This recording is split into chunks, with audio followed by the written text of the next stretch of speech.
So I'm going to be talking about life path numbers and hypnotherapy today. And tomorrow we're going to be doing a life path numbers readings on the spot. So waiting for people to come on. We'll see who comes on. It's been a while since I've been on live. Let's see here. Hoping to see the right people and inviting the right people. They're super cool. Any questions, let me know.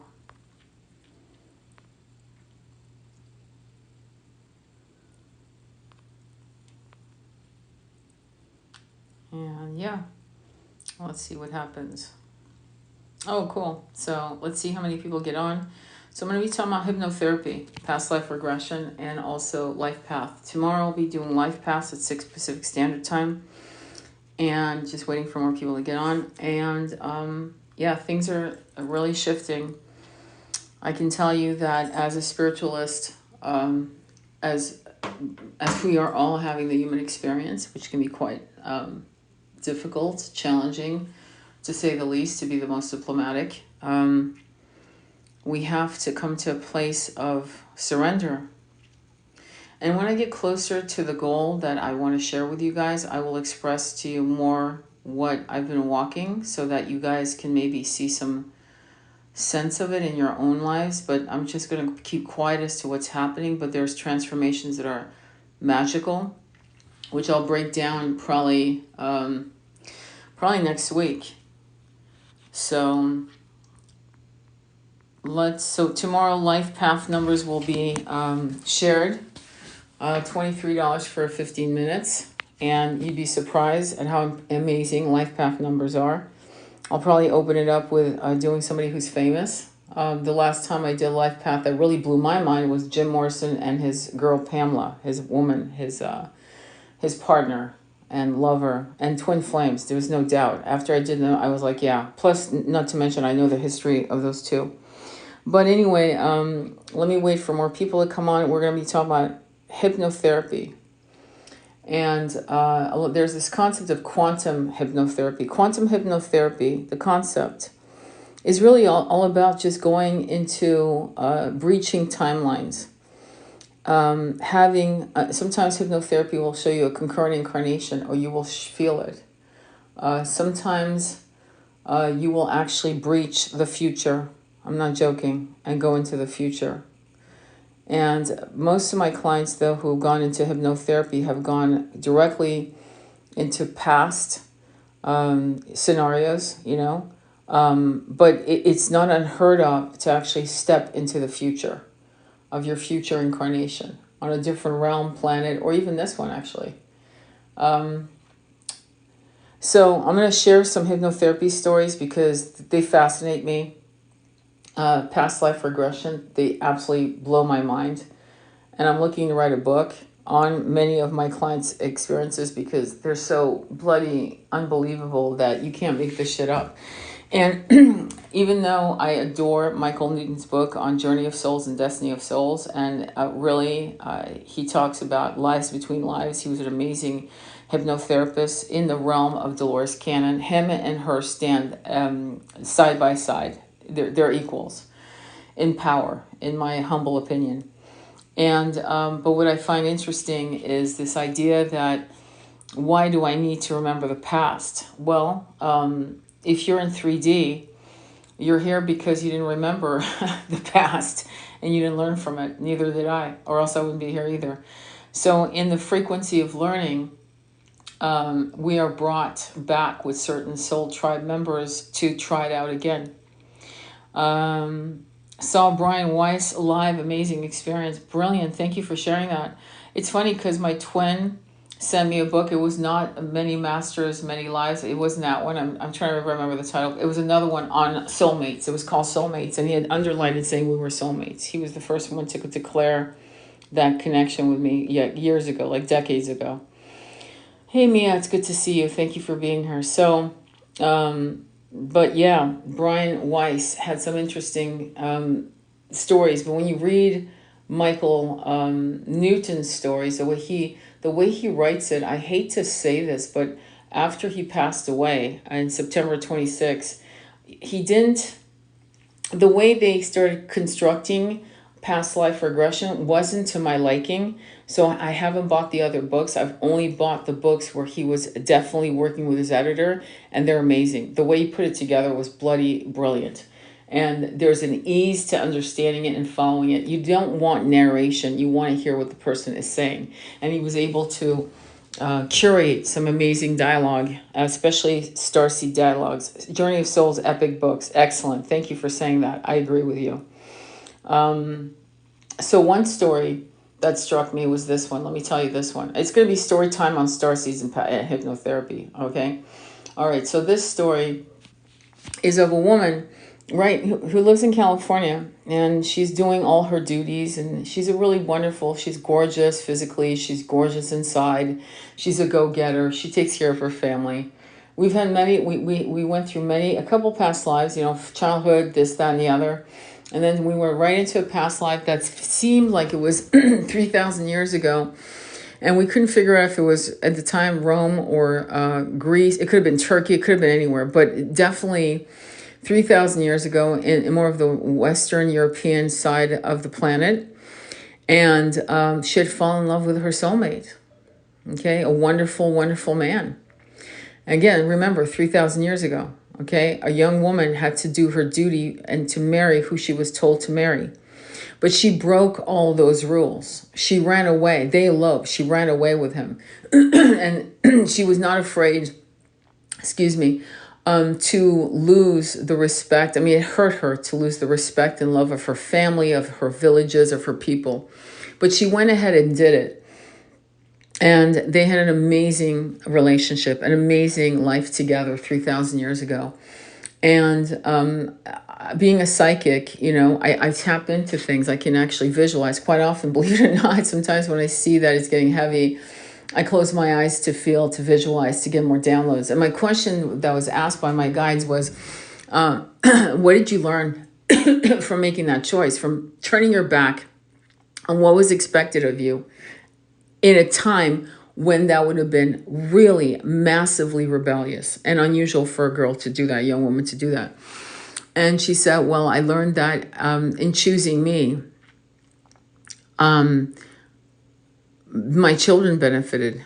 And so it elicited the next question: how many generations did this choice you make benefit? And she said, without hesitation, I mean, again, remember, she's under, right? She's in hypnotherapy. She said 5 generations. I said, 5 generations? She said, yes. 5 generations benefited from me choosing me, choosing what I wanted, choosing my heart, not choosing my mind, not choosing fear, but choosing my heart. Okay?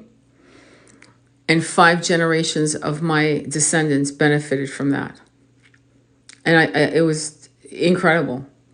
It was incredible because as she arose from the meditation, as you wrap it up and you bring them back and so forth, we talked about it. And I said, what aren't you doing in this incarnation? What have you lost? What part of you have you lost that you had in that time? And she said, I just have always put myself second or third, and I'm miserable. And this to see this past life, to see how actually me choosing me, not in a selfish way, but in love, because I chose love. I chose to love myself and to my beloved.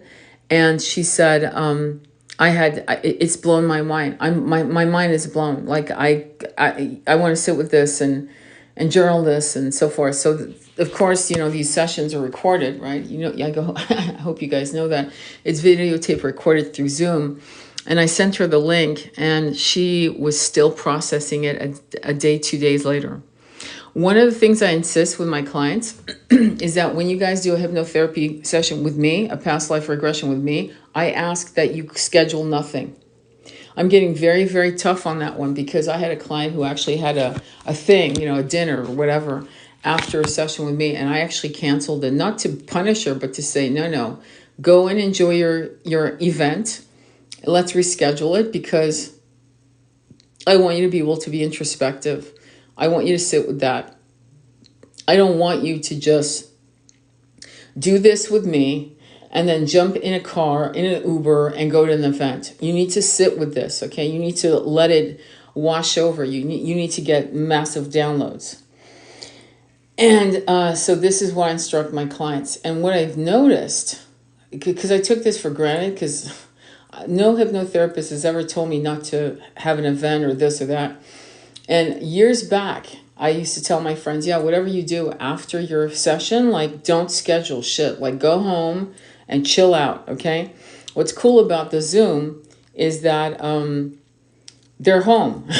So they don't have to go anywhere. So I usually have them set up a nice soup on the stovetop, something they've made that's light or robust, and so that they can actually not worry about nutrition or eating, or just I want them to like float in this cocoon of understanding and of more aha downloads after we've done our session. And so that's something I insist with people. The other thing that I've noticed is that I make sure that my clients take away, like put all your I love animals. I have animals obviously, but put your animals away in a room where they're gonna have fun, this and that and the other. You do not want a cat to jump on your chest while you're in session. I kid you not. So you don't want your kids running around. You don't want people banging on your door. You don't want demands. You don't want. This is your day, okay, to go into a past life regression. This is your day to find out and to see multiple aspects of you as a soul, as a light being, okay, embodying different incarnations. Let me read what Mia was saying. We carry the karma of 7 genes before us. We all want us to live the life they wanted but rejected. Yeah, and she kicked ass on that one in that life.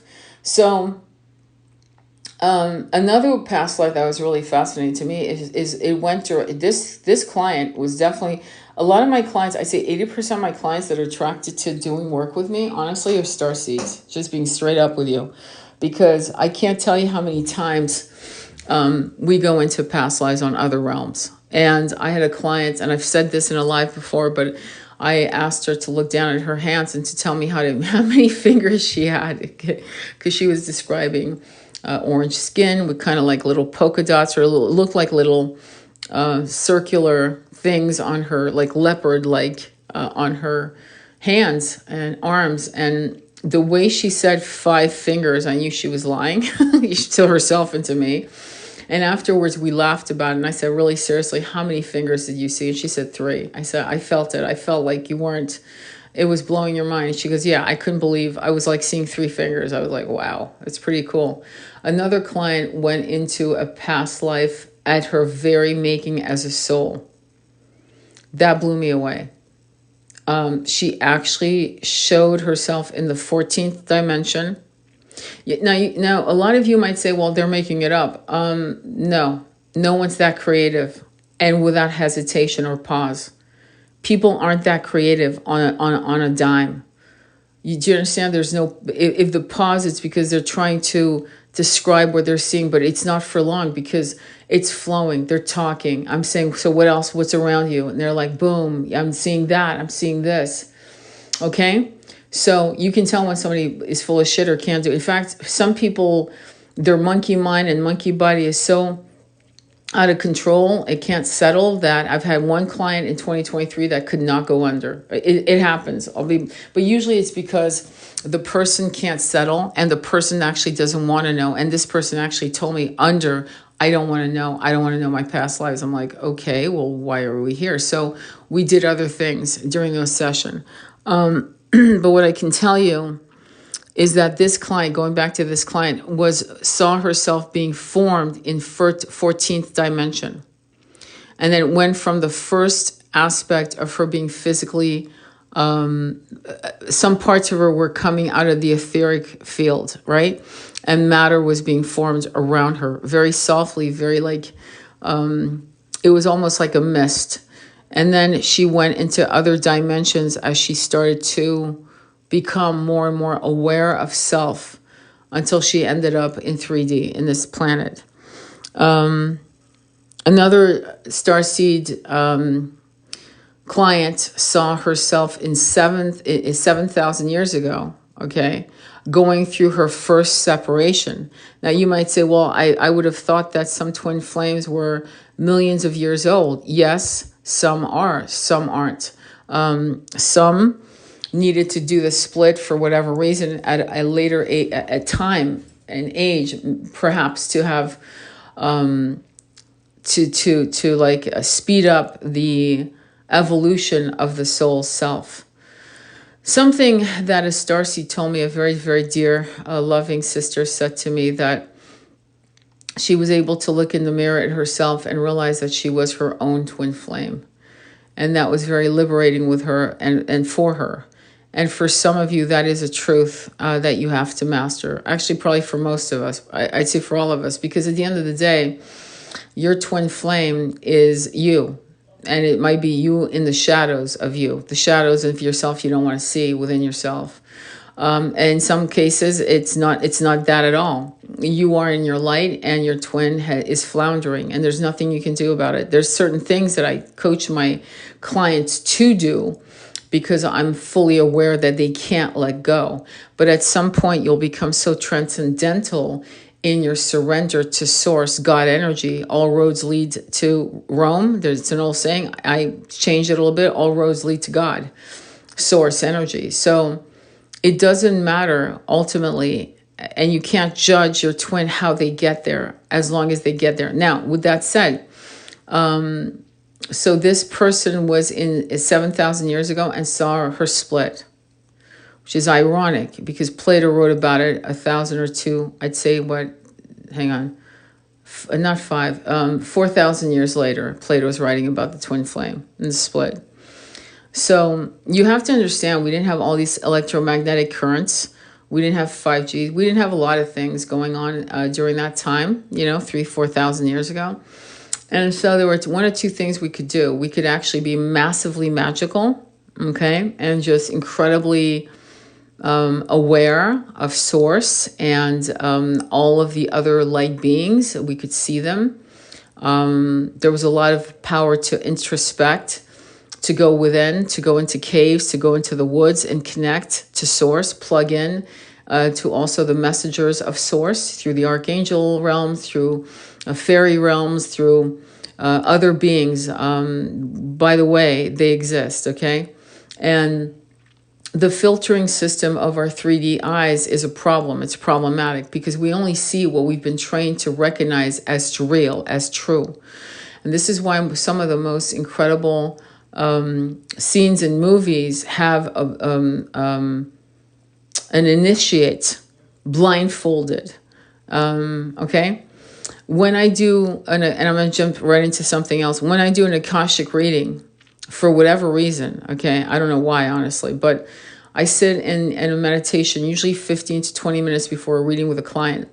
And so I tap into the Akashic records. Akashic, I'm sorry, I'm half French, okay? But it's Akashic in American. And they always, damn near always, give me 3 totem animals.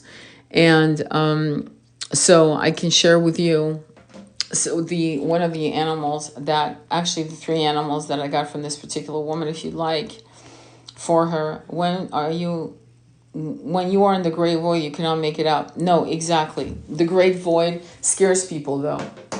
Thank you for saying that, Mia. The great void scares people, and Dr. Joe Dispenza has a guided meditation that he does, which is, I believe, hang on, I'm trying to remember if it's the 18th dimension or 9th dimension. I'm trying to remember, but anyway, it's a void. It's a black void. He wants you there, and he leads you through this extraordinary guided meditation. It's under Becoming Supernatural. It's on Gaia.com. It's episode 1, and you go all the way damn near to the end of the video. That's the only video that's free, and boom, there it is. I've done that one multiple times, and I've had incredibly explosive, powerful experiences from sobbing and crying and feeling the energy of God's light, of loving co-creation with me, with us, actually. And so sobbing, almost touching, like you're reaching out to someone, and your fingertips are almost grazing the surface of this other reality of consciousness that is pure love, and it's just you're sobbing. I've also channeled people who crossed over, and I'm not going to go into it because it's a little woohoo for some people, but I can tell you that I channeled somebody who had been freshly passed away. I mean, like within an hour, and they happened to be in my neck of the woods, believe it or not.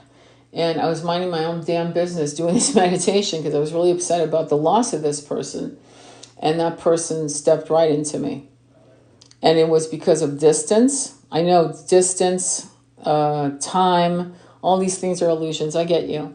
But the frequency of that moment of this person passing and me going into a deep meditation was like probably the perfect storm. And I felt their presence, and I was like, whoa. And I didn't know what they look like fully. And I went on the internet to see what they look like. And damn, if that's not exactly how they looked, because I'm not a follower. I was never a follower of that particular person. So that's the other thing. So what happens is that you need to, if you're going through these processes of awakening your third eye on massive levels that people can't understand, your average Joe, Jim, Joe, whatever, won't understand. The problem that I see is that you're gaslighting yourself. Now, gaslighting yourself is complete, utter denial of what's happening. Do I question myself? You're damn right, because I've had corrupted downloads. So I do question, is this for real? Like I was doing this Akashic record reading for this lady, and they were giving me massive downloads on the power of this woman.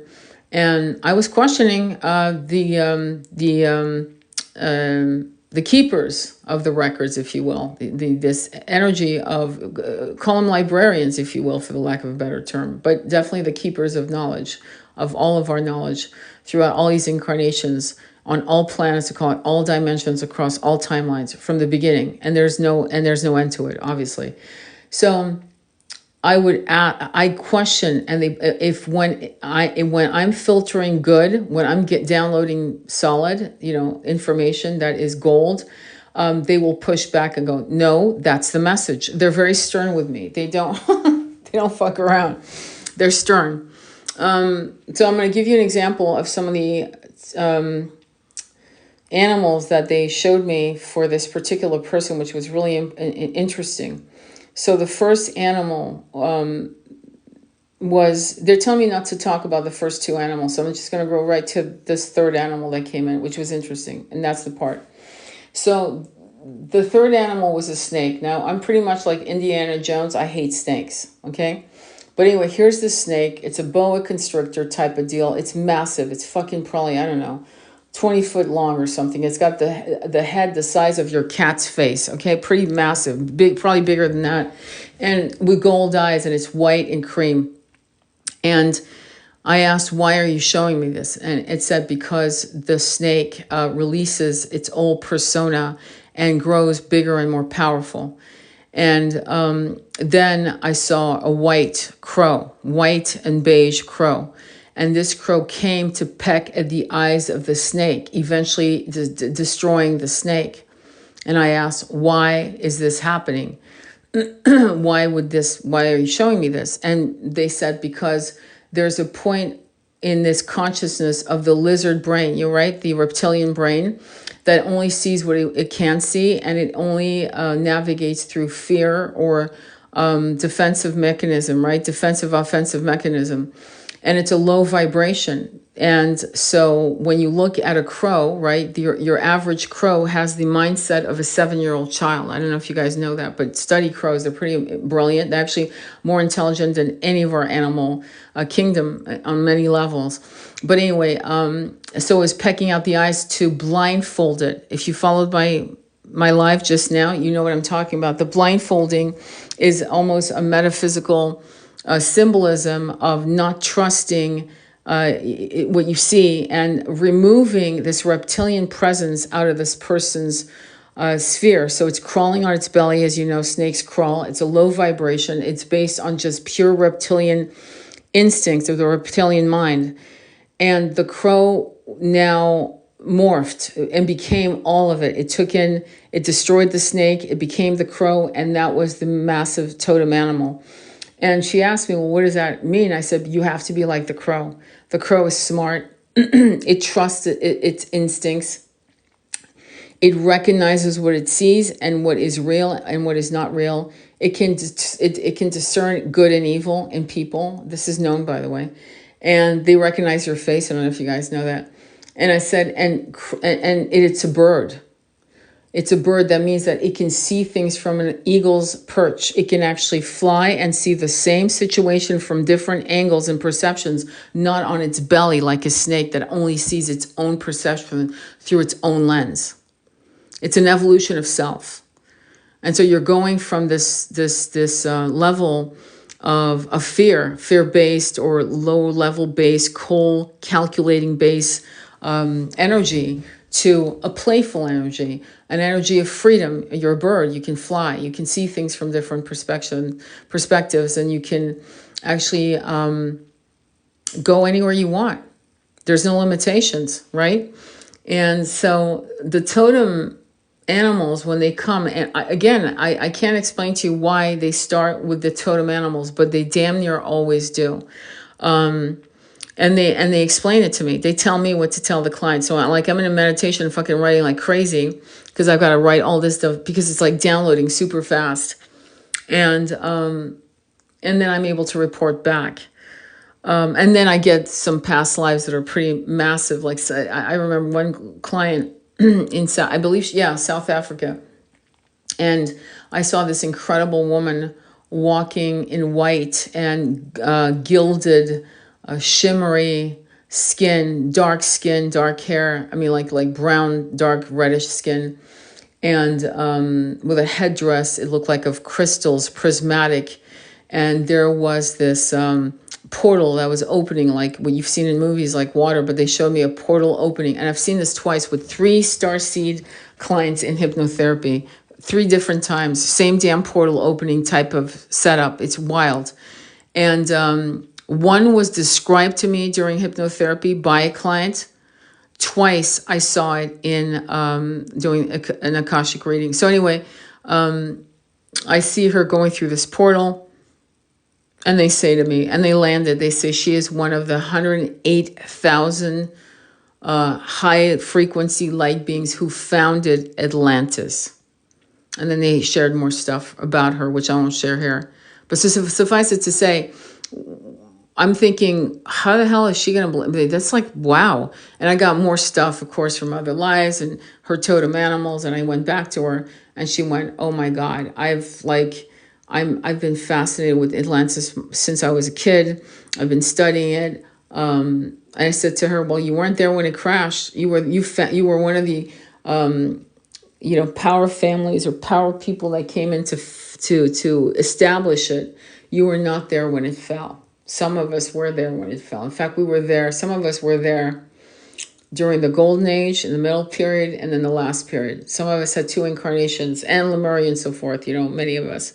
But so it's really interesting when you see how people experience their recall, their recollection. And I don't know if you guys know this. Many of you may not know this. Many of you do know this. I've written a book based on a past life recollection called Recall, which is written in a format where Chapter 1 is the past life, Chapter 2 is the present life, Chapter 3 is the past life, and so on and so forth. It's set in Mesopotamia. And the weirdest thing I realized is for the past, it was written 10 years ago, but I re-released it finally. But long story short, I really re-released it, admitting that it's based on my past life, whereas before I had released it through a small press as a fiction. But anyway, so I amended the problem and re-released it as a nonfiction, creative nonfiction. Long story short, when people read this book, okay, because it is not the great American novel. I will not bullshit you. It's very erotic. There's a lot of stuff in it. People enjoy it. I won't lie. But I've had too many clients tell me, oh my God, it's eliciting my own past life memory. And I couldn't figure that out because I've been hearing that for a long time, like years. And I had an aha download. It was like, shit, it's the format. It's the format of the past, the present, the past, the present. It's going back and forth, and it's flipping the brain, right, into timelines and scrambling it until, boom, they start getting downloads. Because I've had too many people do that. So I'm really fascinated the idea of how frequency and flipping people back and forth can, shifting the dials in the AM, FM radio can actually probably elicit a lot more downloads in recalling not just past lives, but future incarnations. I'm fascinated by that idea, including concurrent incarnations, which many of us have concurrent incarnations or have had them. Many of us have been walk-ins. And the first time I was exposed to the concept of walk-ins was, I'm going to be blunt, it was when Anne Rice wrote The Vampire Chronicles. And the woman's one of the most incredible writers ever, because she was able to master and explain in real ways, in real intelligent ways, vampires. But she was also able to share what happens to the human soul going through incarnations or being stagnated by a timeline or an era that doesn't resonate with the person because they're not of that frequency, if that makes sense to you. So imagine, like, for example, taking somebody from the Elizabethan court right now and dropping them in our planet right now with all of the frequency, radio waves, and so forth. I'm being shown they would actually go fetal, covering their ears and eyes, like covering themselves, because the sound that you and I don't hear, you know what I mean? They would hear it. They would hear it massively. And so I think it's interesting on how we can start remembering our past lives and how we can try to keep the band, the energy of the when you're on that track, on this particular track of timeline, where you can actually start unraveling more and more and more details. And so I think that's where people have a problem, because they end up having downloads of a past life. It could be immediate. It could last 60 seconds. It could last, 3 minutes. And they don't know what to do with that information. And that's where hypnotherapists like me come in, because I would be asking all these questions to keep you on track, not to throw you off, because the monkey mind and the monkey body, right, will throw you off and go on to the next image and the next download and the next, and you're all over the place. Whereas a hypnotherapist will keep you, especially if it's important and you got a good person you trust, they're going to keep you there. They're going to ask you the right questions. They're going to listen more and more information. For example, what's around you? Who's with you? Do you recognize anyone in that life, in this life? Who is that? Is that your mother? Is that your beloved in this life? And people recognize each other. They may physically look different, clearly, right? But they recognize the energy of the person. And that's when you're fully aware of the bonds that you have with people, that even in spite of them being, like, I'll give you an example. It's in the movie where Dreams May Come, with Cuba Gooding Jr. and Robin Williams. And Robin Williams has passed away, as you know, and Cuba Gooding Jr. is an old doctor he adored, or something like that. I forgot, it's been like almost 15 years since I saw the movie, but anyway. And he doesn't realize that Cuba Gooding is actually his son. He doesn't recognize his son because he never saw his son even when his son was alive, in that body that reflected more of his lineage, right? Of Robin Williams' lineage, if you get my drift. And so he was so bent into what somebody looks like, he didn't see them, not even ever. I remember going through an LBL, a hypnotherapy session, and I saw a little girl running towards me, like running, barreling towards me. And I knew immediately it was my grandmother, immediately. And then she jumped in my arms and I hugged her and she threw her arms around me. And she ran back to her group. And it was fantastic. We didn't say anything. We didn't need to. It was all telepathic. It was like, oh my God, you're here. Oh my. And I realized, oh my God, she just showed me in her new incarnation. And she's doing great. She's doing fabulous. She's happy as hell. And we saw each other in the other side, as I was traveling through Live Between Lives, what they call Lives Between Lives, which Michael Newton coined. The aspect of hypnotherapy that people are so afraid of is that they're going to be out of control. And it's really sad, because there's a lot of people that have used hypnotherapy as a carnival 3-ring circus bullshit act and have really embedded in the conscious and subconscious of the populace around the world that somehow if you are going through hypnotherapy, you will lose control, you will be vulnerable, and you'll be unsafe. None of that is true. You can actually go to the bathroom. I've done it where I've had to go, wee, and I did my thing. I went right back into I'm not kidding, did not miss a beat. Boom, I was back into that particular past life, okay? The only thing that will throw you off is when somebody talks to you in the outside world. In other words, if your husband or your girlfriend or your kid sees you in the back, people need to know, be quiet, don't say a word. That's the only thing that could throw you off. But as long as you're quiet, no one's talking, your hypnotherapist is waits for you to go back in, you slip right in, boom, you're back. You're back exactly where you left off. It's incredible. So my point is you're in control, right? My point is you're absolutely in control the whole entire time. You can actually literally leave. My job as a hypnotherapist, and I was telling this to this client, is that if you're afraid, right? Let's say something happens, right? Where you're seeing yourself in a past life passing away. You may tell me, you know what, in fact, I had a client where I said, would you like to continue and to see how he passes? Meaning, because that was her past life as a man, as a farmer in the 1880s in France. And she said no. And so I pulled her out. I backed her out. I totally did. I was not going to push her comfort zone. But personally, I had a couple past lives, and as I was going under, I actually was on a ship in the middle of the ocean. It was an ancient ship. It could have been a Greek ship, Viking ship. I bloody don't have a clue. I'm not joking, because my hypnotherapist was taking me down levels, and on a certain level, I actually saw it stop me as I was passing away.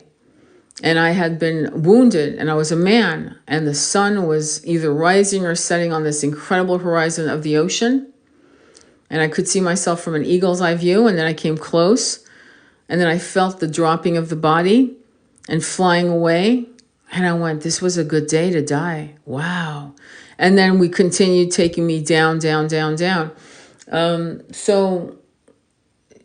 at any point I could have gotten up and said, yeah, I don't want to see that. I could have stopped it. But personally, I'm interested in how I pass, because it gives me a sense of, hey, you've done this before. You've done this hundreds of thousands of times before. Don't worry about it. You can master this. To me, what I find sad is that people are so afraid of their endings that they have all these weird ideas. And I think mostly for some people, there are a couple of things. One, most people are afraid of pain. One, two, most people have no idea where they're going. They're afraid. And so that's why it's good to have a support system when you're about to drop your body, so that you've got the voices of reason in 3D who are giving you beautiful instructions to let go. And you've got light beings on the other side greeting you on the other side, so you don't panic. But for the most part, honestly, people know how to do this. We've all done it hundreds of times, if not hundreds of thousands of times, if not millions of times, of passing away in different types of incarnated states of being, What else did I want to share with you? So hypnotherapy for me has been probably the most dramatic, powerful, healing experience that I've ever had. As a matter of fact, even being a hypnotherapist, believe it or not, when I sit and facilitate a hypnotherapy session with a client, even me witnessing it and guiding it is incredibly therapeutically healing for me personally. It's wild, right? You would think, well, no, it's all for the client. No, I get a lot of benefits from it as well, because this is a time for us to philosophize. After the session, we do. I mean, my job is not to tell you, oh, yes, this was incredible. My job is to let you actually sit with that. I've had a client who basically didn't say anything for 10 minutes. I didn't say anything either. Because my job is to make sure that the person is going to come out of it at their pace, in the moment, And then when they say something and the ice is broken, right? In other words, this beautiful time of silence that many people would feel uncomfortable with. But, my job is to just let you process this. And then the next step is for me to make sure that you have space to figure out, was this real or not? And then the next step is for us to see, what was your takeaway from these lives or that life? And then the next step for me is to come in when I see that you're struggling with how to explain it to yourself, to show you what it meant. Kind of like a dream interpreter, except I can tell you that I've never had a session where I felt like the person was full of shit. And I'll tell you why. Because it was either very detailed and went from one scene to another scene to another scene on a particular planet, or not, you know what I'm saying? Or it was very metaphoric and it was archetypal, and you can't make either up to that level of detail. You can't make that shit up. The mind isn't that quick to move like that, okay? You've heard of writer's block? Yeah, well, these people are coming up with incredibly rich pasts that you can't make up. It's too complex. There's too many details. There's too many powerful visions and so forth that there's no way, okay? In fact, many of them don't even know they're star seeds, to be honest. In fact, many of them are shocked to find out that they are star seeds, shocked as hell that they're star seeds.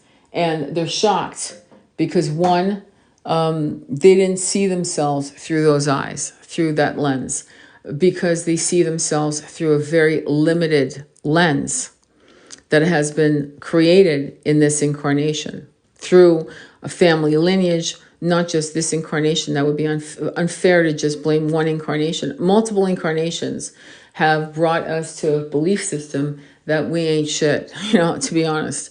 So when you go into a hypnotherapy session and you find out that you were fucking a starseed and you were on this planet, or you were a powerful, I wouldn't say high priestess, I wouldn't say that, but like one client, same client, by the way, with the totem animals I told you about.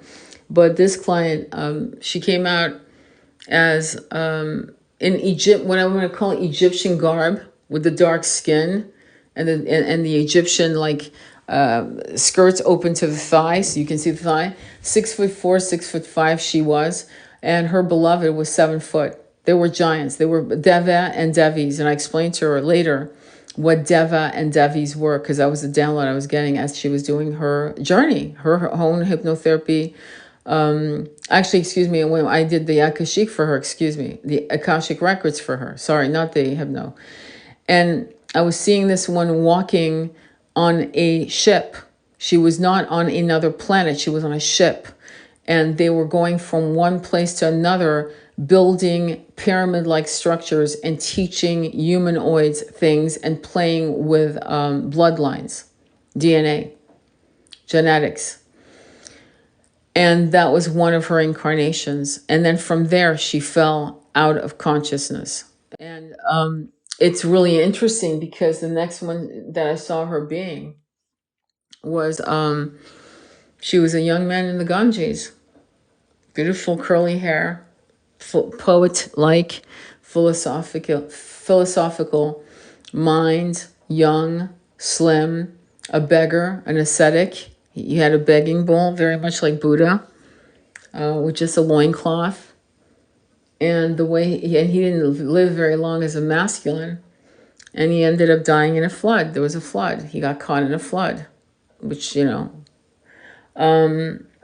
and so there were other things that happened. But I can tell you that the concept of why it's important to understand past lives, sometimes you will be brought to mundane lives, a foot soldier, midwife, a Protestant, rebel, whatever, right?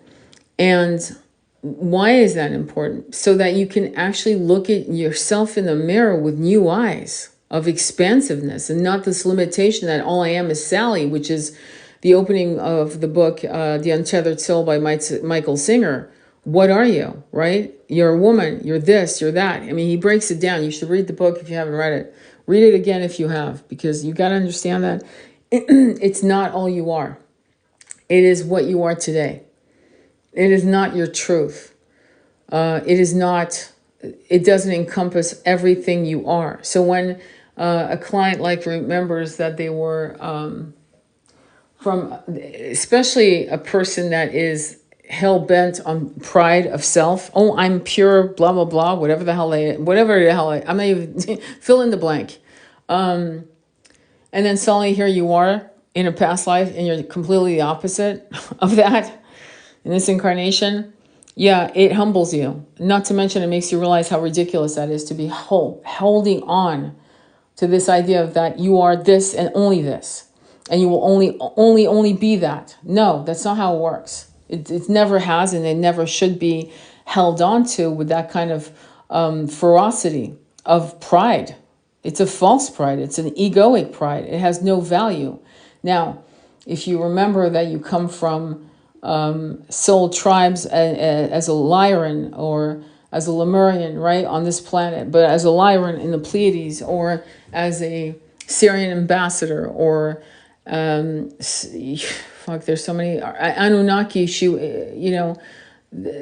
It's a type of being. It's the Anunnakis were written about by Zachariah Stitchin. You can check that out with the first book that comes to mind is the 12th Planet and the Book of Thoth. And so these were beings that we would have called Devi and Devas, who had egos. Okay, some of them were cruel, some of them were loving and understood the human condition and respected us as a people. The irony is we were some of them, we were them, and we came down to incarnate as humanoids. Or we were Chinese and then we incarnated in Africa. Or we were Russian and we came to incarnate in Italy, Sardinia. You know what I'm saying? And this was a perpetual story for us. And why is that important to know? So that you don't devalue yourself in thinking that all you are is who you are today. That's a devaluation of your power as a soul. And so when you go into hypnotherapy and you remember, or you go do an Akashic record with me, like a reading, but honestly, if you do the hypnotherapy and you see it through your own sensory experience, who you were as a man, as a woman, as a lover, as a warrior, as a philosopher, as a mundane farmer, it puts real true perspective to your soul's light. And you no longer become so trapped prisoner of this idea of being a Kennedy or a, or a Rockefeller or whatever. Does that make sense? And that's why there's such value to it. This is also why people do other things, which working with plant medicine. But honestly, you don't have to go into plant medicine. It's not for everyone. But I can tell you one thing. Doing hypnotherapy since I was the age of 32 changed my entire life. And if I had been able to, say, understand it on a higher level, which I'm sharing with you, in the way to see it and journal it and protect it and learn from it, you will get aha moments. Like I have a aha moment where I unalived myself in 1819, something like that, in France, outside of Paris. And I was the governess and I was the cousin of the man who lived in this big mansion. He was just a well-to-do, whatever, marquis or whatever. This was during the Napoleonic era. And I was 7 months pregnant when I did it, okay? And I actually went through the actual ending throes. You get what I'm saying? I wanted to. I asked her, let's go further. Let's go all the way to the end. And I did. So I was 27 in that past life, 18, 19, 18, 20, something like that. And I was, by the way, just so you know, as a little girl, I all my dresses that I drew were dresses from the empire waist. I am fascinated by that time, fascinated by the dresses, fascinated by that era. Just no kidding, I was there. And then at the age of 37, I was pregnant. And I had massive, massive issues with depression. Massive. Now, the past life of that unaliving of self didn't happen until I was literally, hang on, let me tell you, 8 years later. So following this hypnotherapy session, I was able to put it together and go, holy shit. I was having like some scar, like flashback. I was remembering somatically. I was remembering it in my soul. I was remembering. And I was at the 7-month mark of my pregnancy in this incarnation, I was going through massive, massive, massive depression. It was I was blowing my mind. I couldn't believe it. I was like, what's going on? Like what, and thank God, I gave birth to a beautiful boy, baby boy. And it took me years to put it together, because then 8 years later, I went into hypnotherapy, remembered it. Then it took me another 5 years to put it together, because again, running, raising baby, blah, blah, blah, you're not thinking that. And one day I had an aha moment. I went, holy shit, holy shit, holy shit. That's what this was all about. So hypnotherapy sessions, when you get downloads, when you're like going through these things, it may, you're going to get at least one slice of that apple, but you're not going to get the whole apple, not right away. It's going to evolve and evolve and evolve and evolve and evolve. And that's why you have to journal. You have to journal this stuff. Okay. Because if you don't, you're going to lose the nuggets, and you're going to lose this incredible life path lesson that's going to take you off the particular frequency match to ever experience that again. Do you see? So once I was able to put the 2 and 2 together, 37, 27, pregnant, 7 months, 7, by the way, the journey, right? And I was able to like flip it and go, got it. The universe went, you did. You don't have to do that again. You don't have to. We're never going to put you through that again, because you got it. You're good. You're done. And you can feel when something's done in a karmic lesson, in a life path, whether it's with a human being, another lover or family member, or whatever, when it's done, you feel the door. It's almost like you energetically feel that door closing and a new one opening. That's why hypnotherapy is so important. That's why, not gaslighting yourself is important. So I'd say half my clients come to me to make sure they're not crazy. And sometimes they come to me to make sure they're not crazy and to understand what these downloads are. What do they mean for them? What is it? What is the meaning behind the meaning, right? And so that's my job, to interpret what is hard for others to interpret. And probably because I'm a poet, philosopher, writer, I love metaphors. I love, quatrains. I love, just all kinds of obscure, crazy shit. But I'm not a nerd, actually. Not that there's anything wrong. In fact, I admire nerds. I wish I was a nerd. I'd probably study much more on these subjects. But I don't, honestly. But what I will say to you is that it brings me to an understanding of things that for some people are hard to like master and understand. And I don't know why, it's effortless for me. But I think, to be fair, it's not because I'm doing it. I just realized, again, I love my guides, because they'll push me, they'll nudge me, like, what the fuck are you talking about? We're the ones downloading this shit to you. And I'm like, yeah, you're right. I forgot. So yeah, it's my guides. So between what my interests are and my guides helping me get the downloads to explain to a client, to flesh out what they're bringing me, whether it's a dream interpretation, whether it's numerology, like I don't know if you guys know that, but tomorrow I'm going to do a 6 p.m. Pacific Standard Time. We're going to do numerology, which is life path, which people are blown, because it's not your life path like you've seen on other channels. Not to denigrate that at all, but who gives a shit if you're a 5, okay?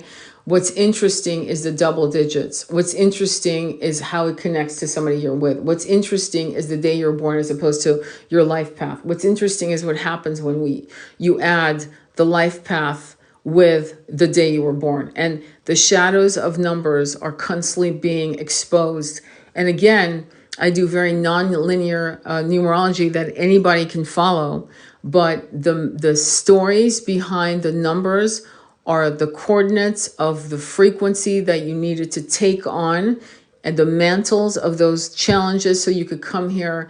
And it basically is like, comment on dit, a number. It's like the coordinates to an address. You can say Main Street, California. Okay, Main Street, California. It could be anywhere. Bloody hell, it could be anywhere. But the minute you do coordinates, right? Okay, coordinates of 501, 2002. Those coordinates will give you a completely different understanding and direction of where you're going, because not only have you chosen a bloodline, a people, a family, a trauma, a family trauma, for example, and a gender, and then the coordinates that will either challenge you, right, or will be gifted to you. Believe me, okay? Some are gifts, some of these numerologies, but some of them are not. They're like, dude, you kind of screwed up a few times. You gotta pay the piper. And so people will come in with challenges. Like I have a very beautiful, brilliant friend who her coordinates are kind of whacked, okay? But here's the thing. She already went through all that shit. She's like climbed over all of those mountains, and she's standing on the Himalayas. It's over, okay? Those numbers mean shit for her. But for somebody who's like 15, 16, like she was with those numbers, yeah, she went through fucking hell, okay? So, and it continued for decades, okay? Until she found her way out into her spiritual path as a shamanic warrior. And now the numbers mean nothing. They do not jail her. They do not control her. She has broken the, you could say the codex of those numbers that limited her life, that bound her up and muzzled her. A number that is really, really intense is 16. And it's intense in Kabbalah numerology, and it's intense in the tarot, because 16 is the tower. But being that the glass is always half full, sure, it's 16, which means that a foundation is collapsed, right? And it keeps collapsing. It's kind of like the phoenix being burned and coming out bigger and bigger and bigger if you pay attention. But 16, 1 plus 6 is, and the journey is where you have to go. If you keep going into the mindset of 16, you will constantly think of yourself as a victim. I'm never lucky. I never win. Shit never works out for me. That's 16. 16 is also a gift, because when you're full of it, when you won't let go of your job, when you won't leave a toxic situation, partnership, family relations, whatever, 16 comes in to clear it up, because it's like Kalima going, you know what, dude, you're not letting go of the reins. So I'll tell you what, let me grab those reins out of your hands, because you're going to go off the cliff if we keep letting you do that. And so the tower is a gift. Losing the job is a tower moment, but it's also the only way you would have started your business, for example, just anyway. So numerology, I'm fascinated by that, fascinated by hypnotherapy, past lives, what we can learn from those past lives and future lives, and concurrent incarnations. I was talking about walk-ins, and I went off the track. The first time I like I said, walk-ins was through Anne Rice, and then I went right into, I remember reading, this was before Anne Rice, when I was about 13, 14, 15 years old, I was reading all books by Rampati Lapsang. Rampati Lapsang was my man. And he wrote The Saffron Robe, The Third Eye, bloody hell, so many books, I can't even tell you. But anyway, he was a walk-in. He was a British man, and in the 1940s, who didn't want to be here anymore. And so this Tibetan monk connected with him. And the soul of the Tibetan monk, speaking to the soul of the British man who said, I'm really done here. I really don't want to be here. Made all kinds of preparations before eventually, 3-4 years later, from what his wife writes in this opening forward to the book, Going to Venus, I believe it's called, said that he had changed his name to Rampati Lapsang from the name he was, which was a very common British man's name, right? And he was not the same man. So he hit his head, and the person who came out of that little incident was not her husband. She attests to that. And he said, I'm a walk-in. That's what I am. That's what I do. And so he started writing about his childhood in Tibet and the way he was trained and the way the third eye was open and the way Tibetans would help people who were actually passing over and all kinds of traditions that there's no way a British man, just a typical dude, like, a librarian, think of some guy who just, I don't know, pushes paper, he's a clerk or whatever, he's just not a very interesting man, to be honest, not very particularly interested in other things either, just bored, unhappy with his life and wanted to bail out of this incarnation. So when you read the books of Rinpoche Lobsang, they're so like meticulous in their detail that I remember reading it going, yeah, no, this is real. This is real. And I know for a fact because I have a few past lives, even as a kid. I remember having a few past lives in Tibet, and probably Tibet, like, I don't know, I would say 500 years ago. Certainly not in the last, say, 175 years, more like 500 years ago. And I remember how he was maligned and how he was booed. It's the same thing they did with Lynn Andrews, who wrote Jaguar Woman and other books. And again, this was a woman who I met actually personally at a bookstore in Pasadena, California, called Alexandra 2, and on Lake Street. And I met her and she had these opalescent eyes. I've never seen a woman or man with eyes like that in my entire life. And it turns out she could see auras. No shit, with eyes like that. No, of course you can see auras. I mean, they literally shifted and moved with the light. It was unbelievable. Anyway, so she wrote like these incredible books with the Sisterhood of the Shield and her connection with these Native American women up in Canada and her initiations, and people were just totally talking shit about her and saying it was all fiction, kind of like what they did with Carlos Castaneda, his books. So what I'm trying to say is that after I saw how writers like that were being hunted, when I wrote Recall, I said, yeah, let me make it a fiction because no one's going to believe this shit anyway. So let me just fictionalize, like just sell it as a fiction, which is what I did. And then finally, in the November of 2023, last year, I went ahead and came out of the closet, if you will, saying, yeah, this is what happened. Verbatim, it's exactly what happened. There's a little creative nonfiction here and there because, I don't want to just keep you hanging. It's supposed to be for entertainment as well. But for the most part, I'd say a good 70%, 75% of the book is all verbatim. And people will say, well, how do you remember all that? Like, what are you journaling? Well, dude, I remembered my mom's plants when I was 18 months. I remember Africa at 3. What can I tell you? People, some of us remember shit. And we remember the essence of conversations. And so, yeah, the conversations could be paraphrased, hence creative nonfiction, right?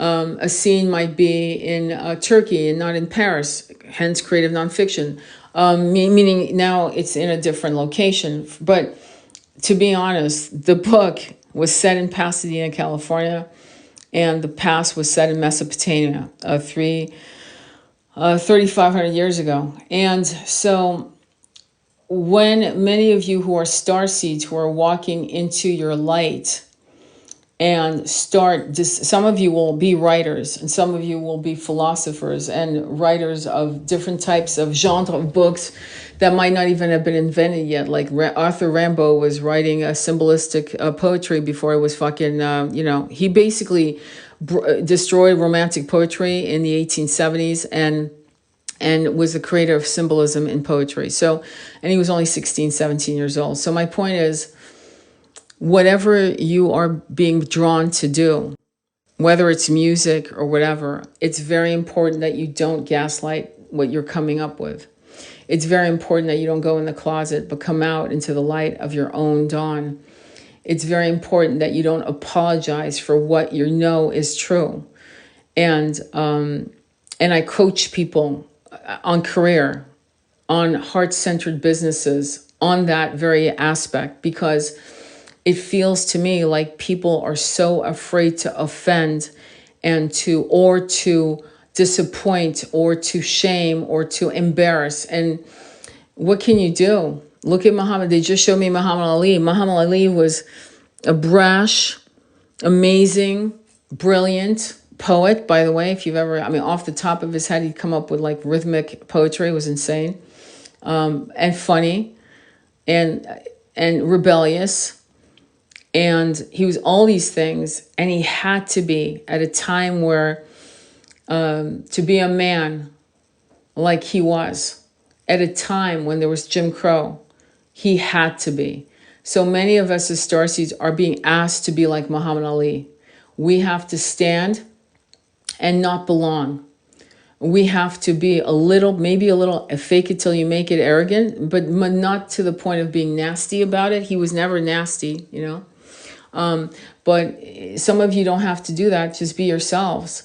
And just choose not to apologize. You don't have to explain yourself. I sometimes do lives and I get like trolls that come on that say, prove to me that reincarnation exists. I'm like, dude, I don't give a shit if you believe in it or not. There was a time when I would fumble the ball in my 30s and 40s and try to explain to people about reincarnation. And by the way, I could explain it to you very well at this point.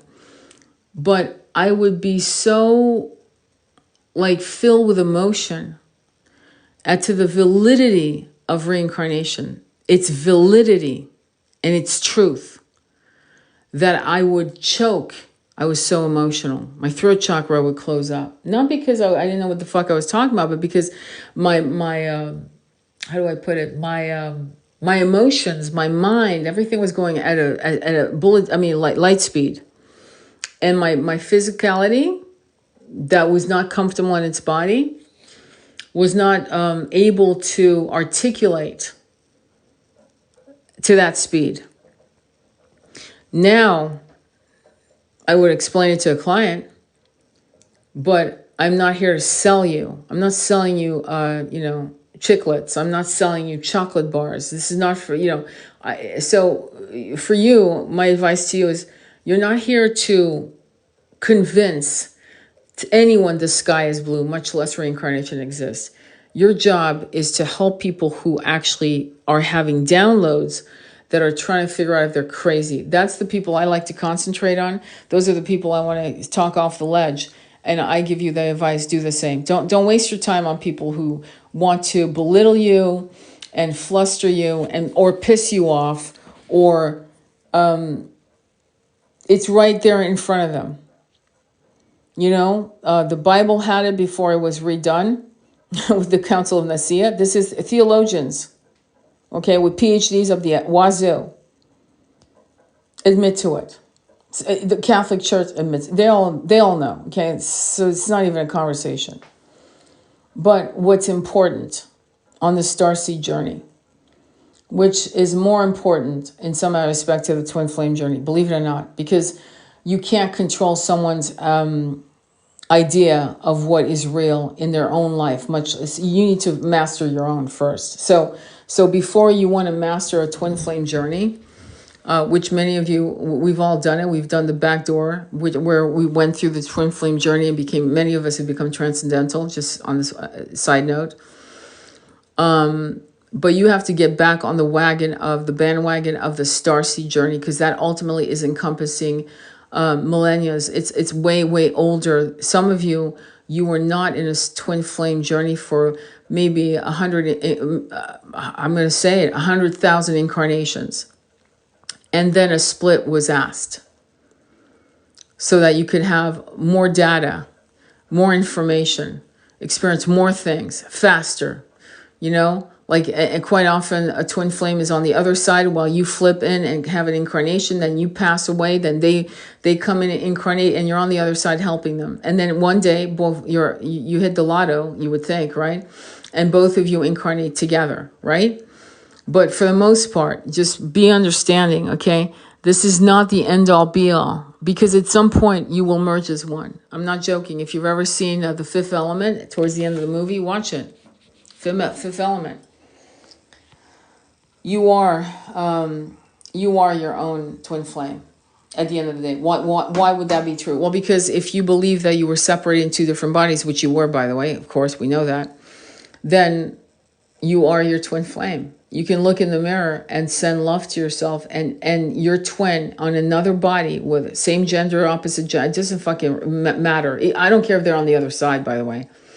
And as you look in the mirror and you send yourself this love, this unconditional love, your twin in any realm, dimension, or planet will get the massive benefit. It's like it's a spiritual B12 shot to their soul. That can't happen if you're bemoaning being in separation. And believe me, I know what it's like to be in a dark night of the soul. I've had many. In fact, most starseeds have had more than one dark night of the soul. They've had many. They had their first one maybe at 8 years old, at 14 years old, at 16 years old, at 20 years, it on and on. And then the one that really almost took them out was the one with the twin flame. Almost took them out, many of them. Many of my clients almost did not make it out of there. It's actually the most unbelievable dark night and that's why you can't speak to it to other people. They don't get it.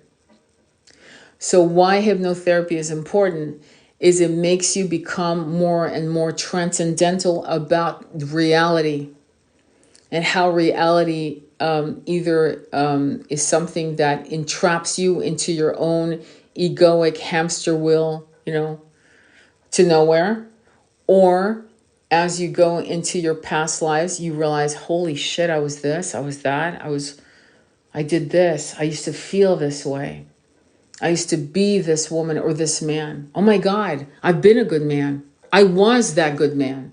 And now I'm a woman. But in those days, I was a good man at a time when, misogyny was prevalent. So it's the same for a man. It'd be good if a lot of men did hypnotherapy because they would realize, oh my God, I'm giving birth. I was a woman. It would actually bring us as a people much closer to each other with more compassion and empathy and patience. That's why if you care about something, if you care about a country, you're fascinated by a country, a culture, or food, whatever, you've been there. That was your home. You're homesick. And you're not putting the word homesick, but then you go there and you're like, holy shit, this feels all right. This feels really good. Like I love it here. Like, I don't want to go. Yeah, because that was your home. So one of the things that's very fascinating by past life memory and that's been talked about, and again, there are probably a good million stories now, if not more, of people who have remembered a past life in a castle. And I'll never forget, this was a documentary in England where this woman remembered her past life in a castle. And, this castle was from the 16th, 17th century. I don't quite remember. But anyway, because I saw this documentary 20 years ago. But anyway, the caretakers have been on this castle. They know all the schematics of this castle, okay? And she's opening fucking slides and doors and shit. They're like, holy fuck, we didn't even know that was well, how do you know? She knew places, little doors and latches that opened to little tunnels that they couldn't believe it. It was her home. It was her castle. So she was like showing the caretakers shit that they'd been there for, caretaking for like 100 years, one set of caretakers to the next. They had never talked about that. Those doors and slides and tunnels, these little, places.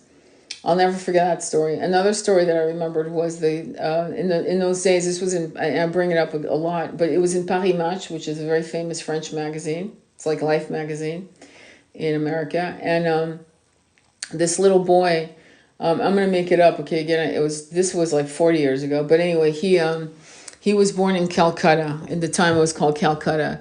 And he remembered his past life, and he insisted that his parents take him back to the village from whence he came. And he recognized his wife. He recognized his sons. He told the neighbor, you owe me money and you better give it to my wife. Don't think you're going to get away with it because I'm no longer here.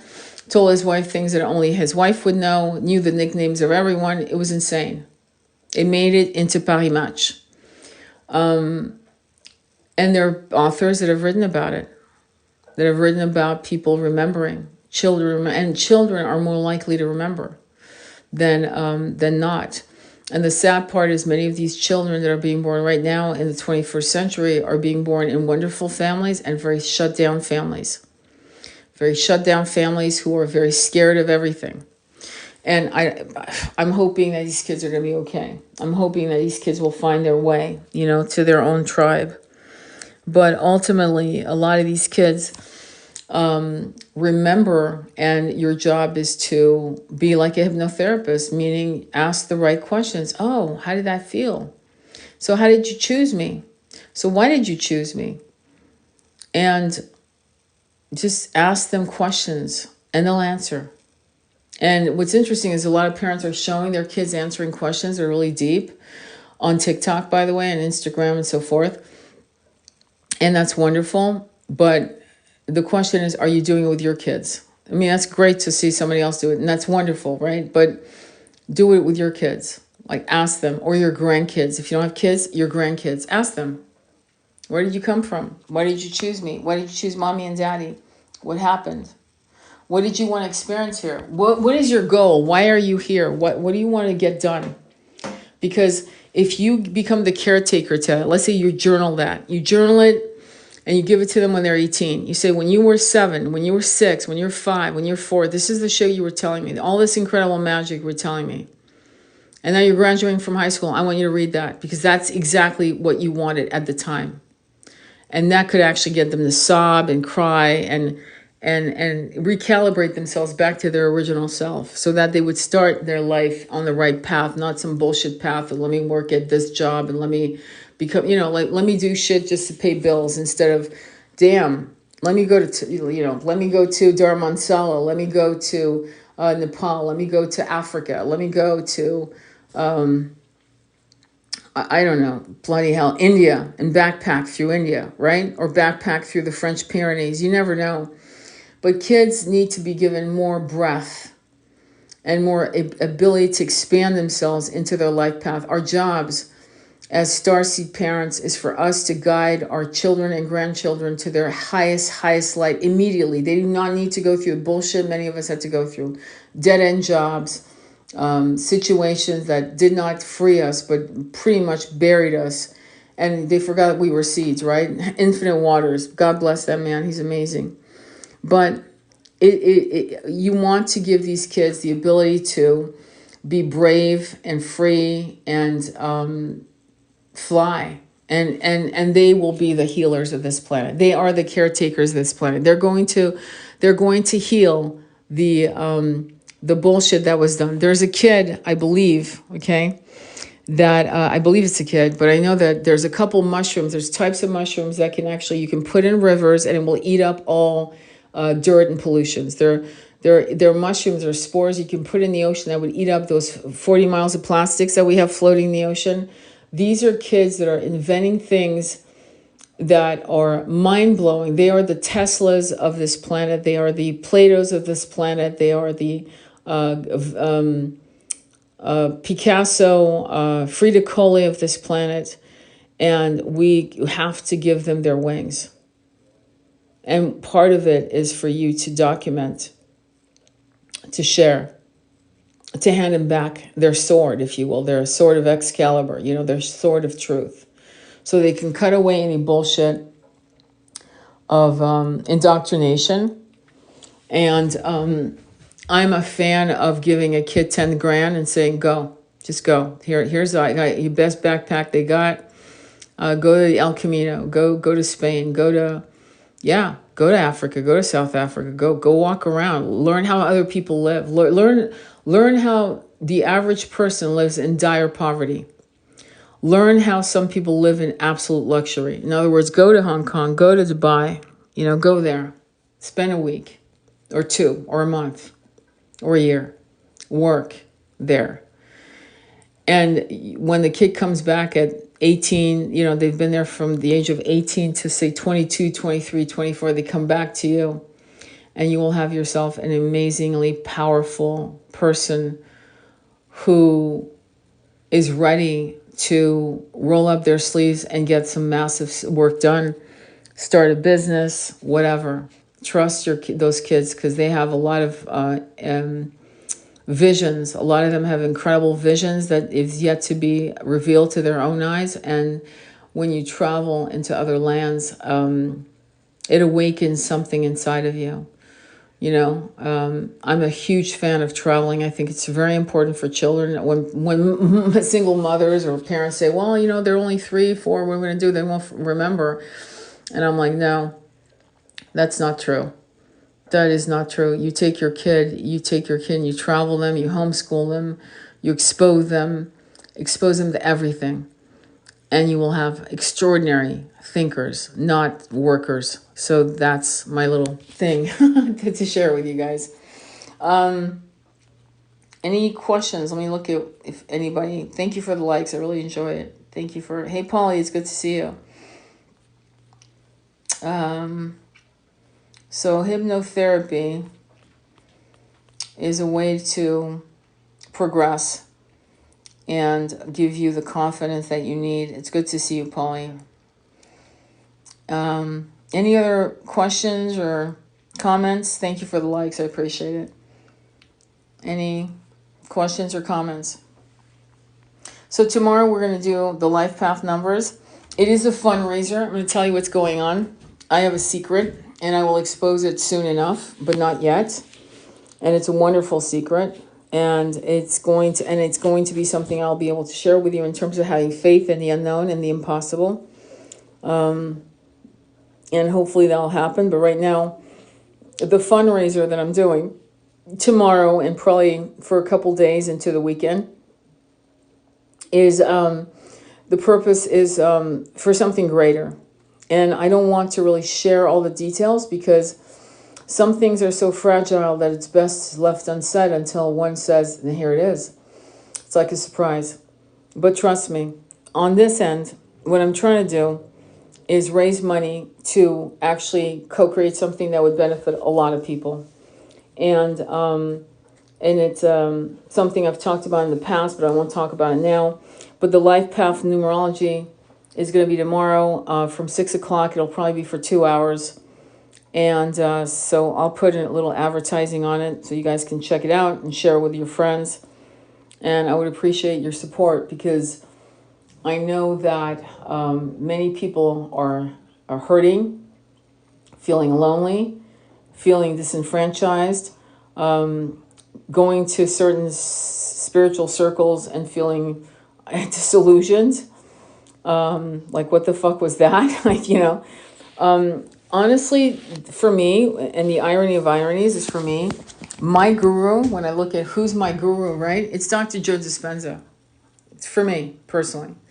And I'll tell you why. Because he does not try to act like he's a guru. He walks in power. He's unbelievably knowledgeable, incredibly kind, incredibly humble. Works with neurologists all over the world, maps out the brain, is fascinated by the brain and how the brain filters our truest power and how to breach and hack. He's very much into hacking the brain and hacking the somatic body. You know, what is it called? There's this famous book, Losing the Habit of Being Yourself, is an amazing book. His hypnotherapy, his hypnosis, right? His guided meditations, but their hypnosis, believe me, are extraordinary, okay? And he knows what he's doing with his voice. He knows exactly what he's doing.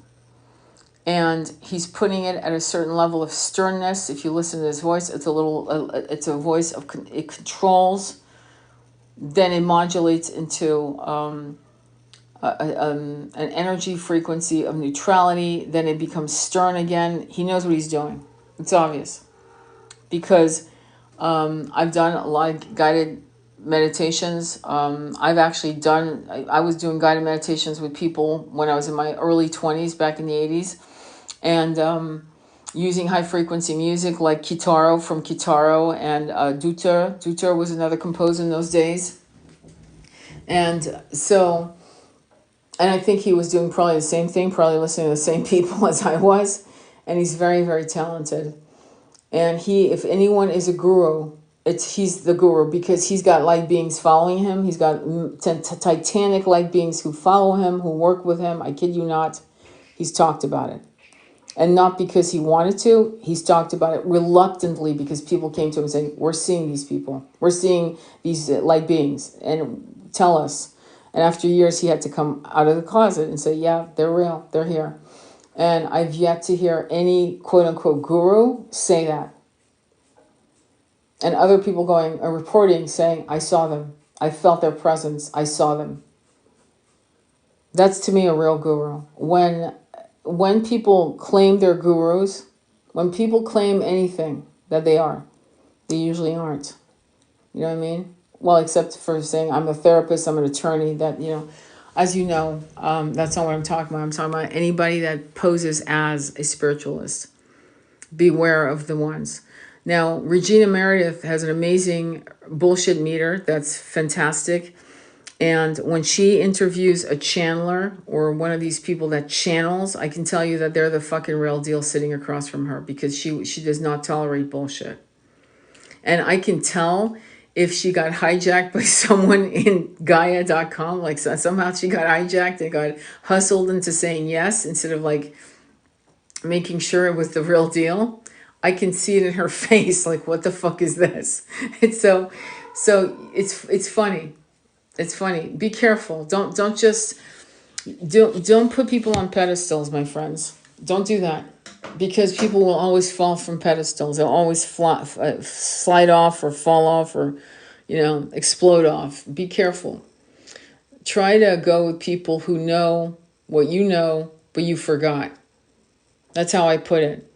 You already know this shit. The difference is I remember it, you don't, and I'm just reminding you. I'm like your buddy saying, hey, you remember back in 1959 when roller coasters were like dangerous and the cotton candy was like wild, and we'd eat it and we'd roll around the beach and we had a good time. Do you remember those days? It was right after World War II and blah, blah, blah. We're having a great time.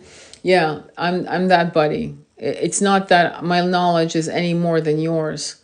It's that I remember stuff that you forgot. And Dr. Joe Dispenza has that same approach. He's fully aware that everyone's capable. Fully aware. That's why he wrote the book, Becoming Separate Natural. He's fully aware you're capable. His job and his mission on the planet is to make sure that he gets as many people as possible who are the real thing. In the spiritual community, you're always going to get a-holes. Always. It's no different than any other religious sect, group, belief, whatever. No one's immune to that. The a-holes appear in all cultures, all backgrounds. Believe me, we're not special. Just because we're the spiritual community does not mean we're impervious to bullshit.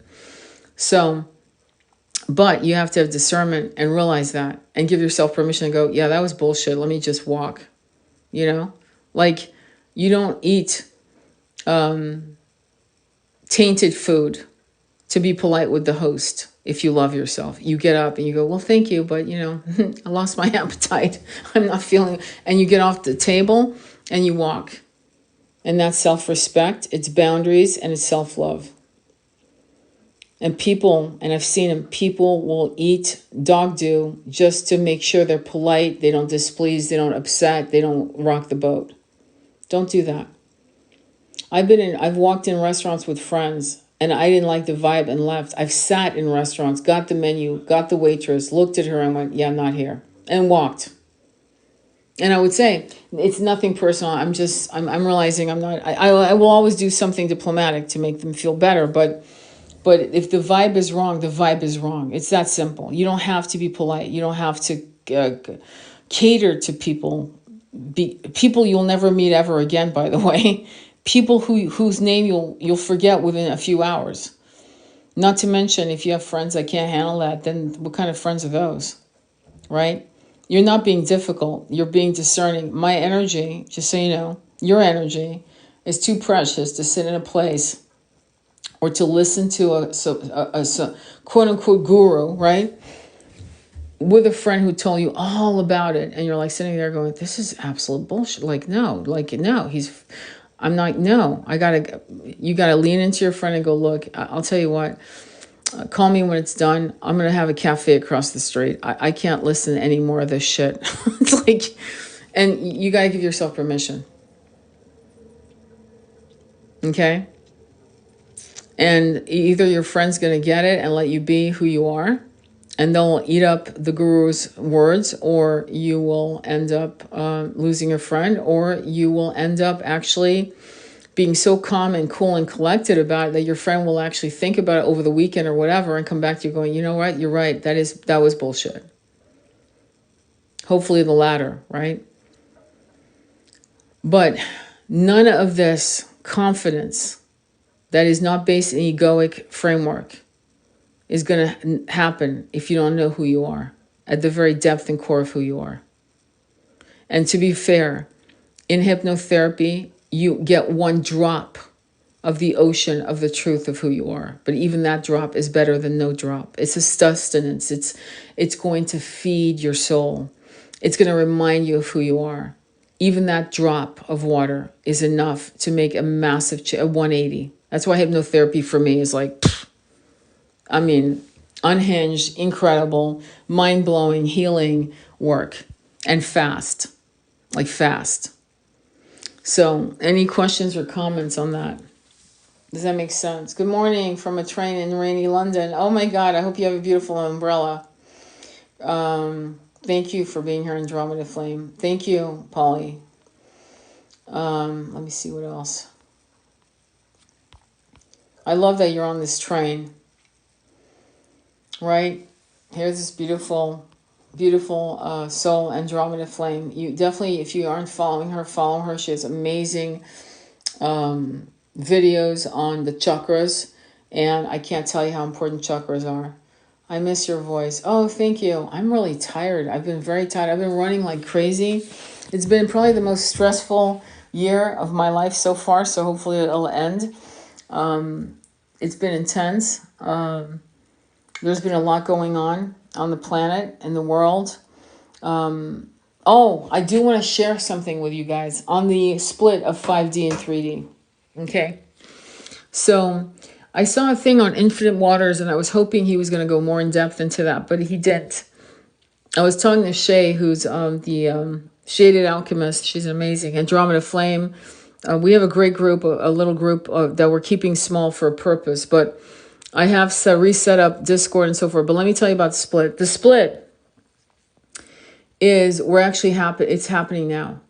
And it's going to be a little uncomfortable. I remember saying in 2023 that 2024 was going to be a massive shakeup for all of us, okay? 2025 is when the waters get calmer. You know, Six of Swords coming into calmer waters. The split is this. Those of you who have humanitarian hearts, generous hearts, you know what I mean? Discerning hearts.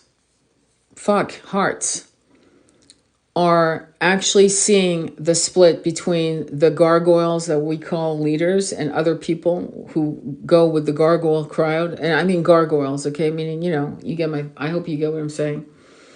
And the level of us realizing the reality of our infrastructure and how it doesn't move us. The reality of many, many people across the world creating communities, not communes. No, not cults, not cults. Communities, like we had in the ancient Celtic Isles, like we had in France, like we had in Sweden, like we had in the Native American lands of this country. With the Aborigines, communities. It takes a village to raise a child. We lost that long, long time ago, and we've been bereft as a people. We can be lone wolves for a while, but eventually even the lone wolf joins his pack. Communities. So there are people who are forming communities all around the world, from Bali on to East Jabit, Scotland. It's incredible. Into Africa. Communities. Communities based on compassion, generosity, abundance, self-sufficiency, trust, and others who are wanting to become like the 1%, though they never will be. They'll be the dogs of the 1%. You know what I'm saying? If you know what I mean. And the split is happening. And Infinite Waters didn't talk about it like that.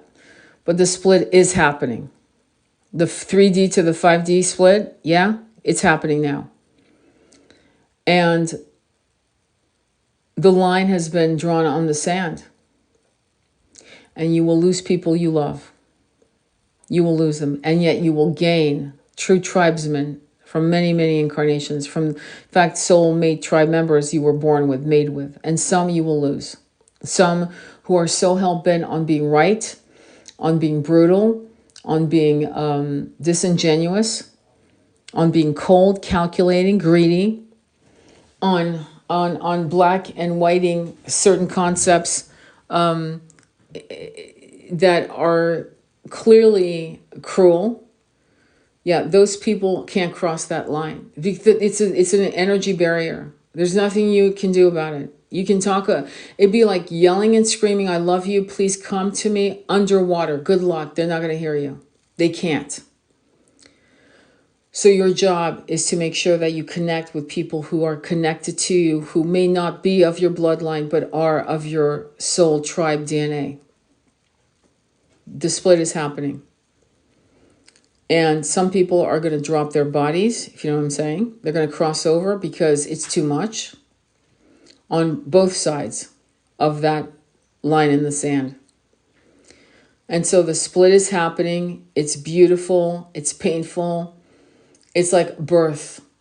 If you've ever seen a woman give birth, or, it's beautiful. It's messy. It hurts. It hurts to watch. It hurts to do it, to birth a new life.